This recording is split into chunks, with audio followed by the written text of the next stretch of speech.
مرکزی بجٹ 2022-23 سے تلنگانہ کو بڑی مایوسی ہوئی کیونکہ آئندہ مالی سال کے دوران ریاست کے لیے کوئی مخصوص تیقنات یا فنڈز کے الاٹمنٹ کا ذکر نہیں کیا گیا۔ آندھرا پردیش تنظیم جدید قانون میں جو وعدے کیے گئے ہیں ان کی تکمیل کا بھی مرکزی بجٹ میں کوئی ذکر نہیں ہے، جسے منگل کو مرکزی وزیر فائنانس نرملا سیتارمن نے پارلیمنٹ میں پیش کیا۔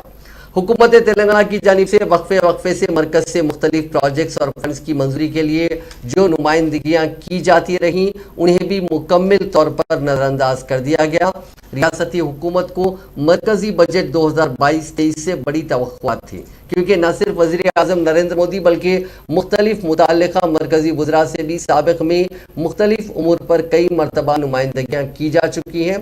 ریاستی حکومت کی جانب سے تقریباً 35 مسائل اور امور پر مرکز سے نمائندگیاں کی گئی تھی، جن میں آندھرا پردیش تنظیم جدید قانون کے وعدوں کی تکمیل بھی شامل ہے، لیکن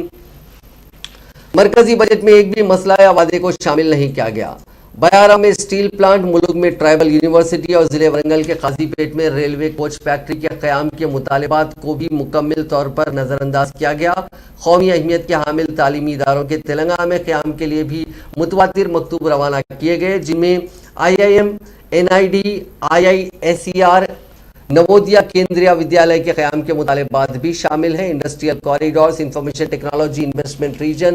mega handloom cluster, mega textile park, Hyderabad pharma city اور انڈسٹریل انفراسٹرکچر کے دوسرے بڑے پروجیکٹس کے لیے بھی کوئی فنڈز الاٹ نہیں کیے گئے۔ تاہم چند ماہرین معاشیات کا کہنا ہے کہ مرکزی بجٹ میں حالانکہ کوئی مخصوص اعلانات تو نہیں کیے گئے، لیکن چند وعدے ضرور کیے گئے جن سے تلنگانہ کو کچھ حد تک راحت مل سکتی ہے۔ مثال کے طور پر مرکزی وزیر فائنانس نے دریاؤں کو مربوط کرنے کے پروجیکٹس بشمول گوداوری کرشنا کو مربوط کرنے کا بھی اعلان کیا۔ دوسری جانب عہدیداروں نے نشاندہی کی کہ مرکزی بجٹ میں GST کے بقایا جات اور IGST سیٹلمنٹ کے علاوہ پسماندہ اضلاع کی ترقی کے لیے گرانٹس کی منظوری وغیرہ کے تعلق سے کوئی ذکر نہیں کیا گیا۔ ریلوے اسٹیشنز میں 100 cargo terminals, 4 multi model logistics parks, نئے میٹرو پروجیکٹس اور 20,000 کلومیٹر قومی شاہراہوں کی ترقی کے لیے بھی فنڈز کا مرکزی بجٹ میں کوئی ذکر نہیں ہے۔